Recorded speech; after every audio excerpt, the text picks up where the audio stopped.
제21대 대선이 벌써 내일입니다. 내일 오전 6시부터 본 투표가 시작되기 때문에 이제 시간이 얼마 남지 않았는데요.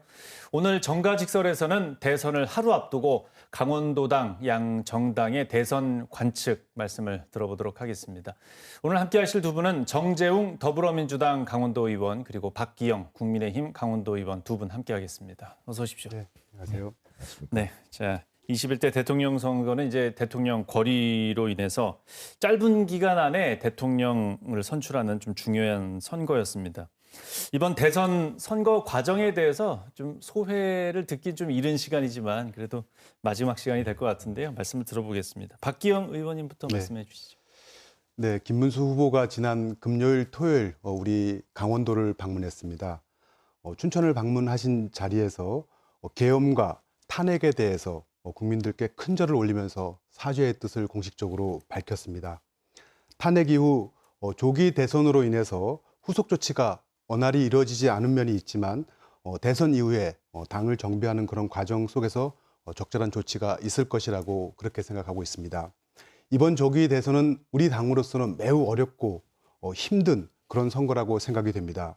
그럼에도 불구하고 이재명 후보와 민주당의 입법, 사법, 행정을 일당 독재하려는 시도에 대해서는 국민들의 상식적 견제 심리가 작용이 시작됐다 이렇게 보고 있습니다. 이에 따라서 선거 중반으로 갈수록 김문수 후보의 지지율이 가파르게 상승하고 있는 것을 저희는 그렇게 판단을 하고 있습니다. 실제로 선거 초반에 20%가량 저희가 지고 있었지만 선거 중반으로 갈수록 한 자리 숫자로 계속 좁혀가고 있는 그런 여론사를 여러 개 접하게 됩니다. 그 여론조사 공표 시한인 지점이 도래하기 전까지 저희가 일부 조사에서 바짝 추격하고 있는 그런 조사를 볼 수 있었고요. 네. 또 이러한 내용들이 지금 현재 김문수 후보가 골든 크로스를 넘었거나 아니면 골든 크로스 내에서 접전을 벌이고 있다 이렇게 보고 있습니다. 그 깨끗하고 청렴한 경제 대통령 후보 김문수 후보에게 우리 강원도민들이 힘을 실어 주십사 이런 부탁을 드립니다. 예, 정재웅 의원님 말씀 들어보겠습니다. 네, 그렇습니다. 이번 선거는 불법 계엄과 내란으로 인해서 탄핵, 파면이라고 하는 초유의 사태로 치러지는 조기 대선이죠. 그런데 이념과 지역을 떠나서 그 나라를 망가뜨리고 국민을 분열시켜서 사회를 혼란에 빠뜨린 내란 세력과 그 동조 세력들을 준엄하게 심판하는 선거입니다. 공정과 상식 정의를 외쳤던 내란 세력들의 민낯을 똑똑히 지켜봐왔습니다.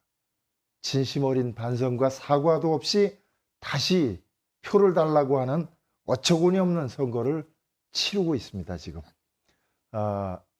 우리 이재명 후보께서 일찌감치 후보 등록을 하고 강원도를 전체 순회를 하면서 도민들께 호소하고 유능하고 준비된 대통령으로서의 모습을 아주 낱낱이 보여드렸습니다.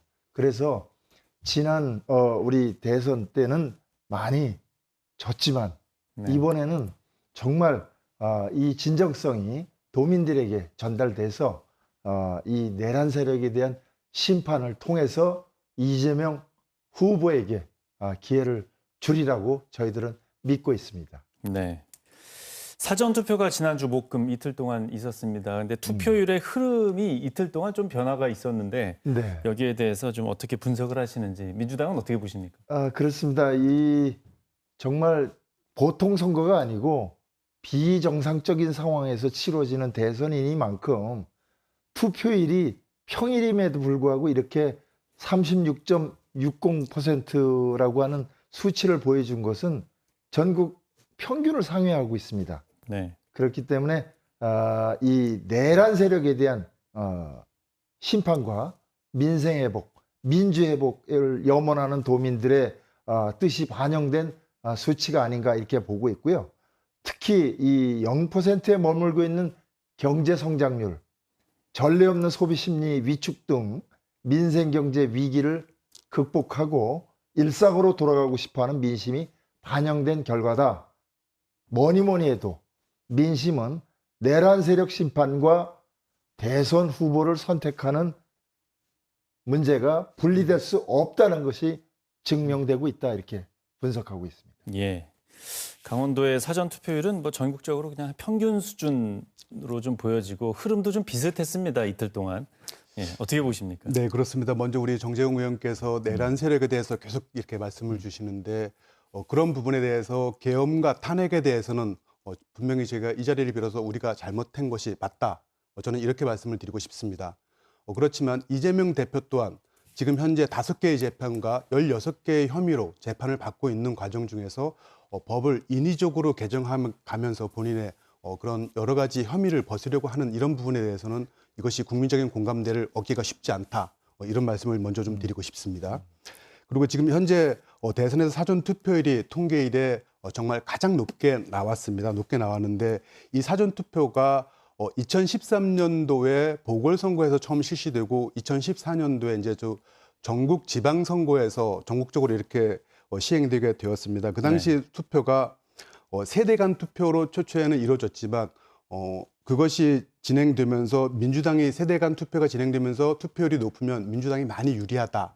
이런 추측이 많이 있었는데 지금은 세대 투표 양상이 성별로 나뉘면서 지난 대선에서 전통적인 그런 방식이 깨지게 되는 것입니다. 그래서 지금 현재로서는 사전 투표율이 높아도 우리 당이 불리하다 이렇게는 보지 않고 있습니다.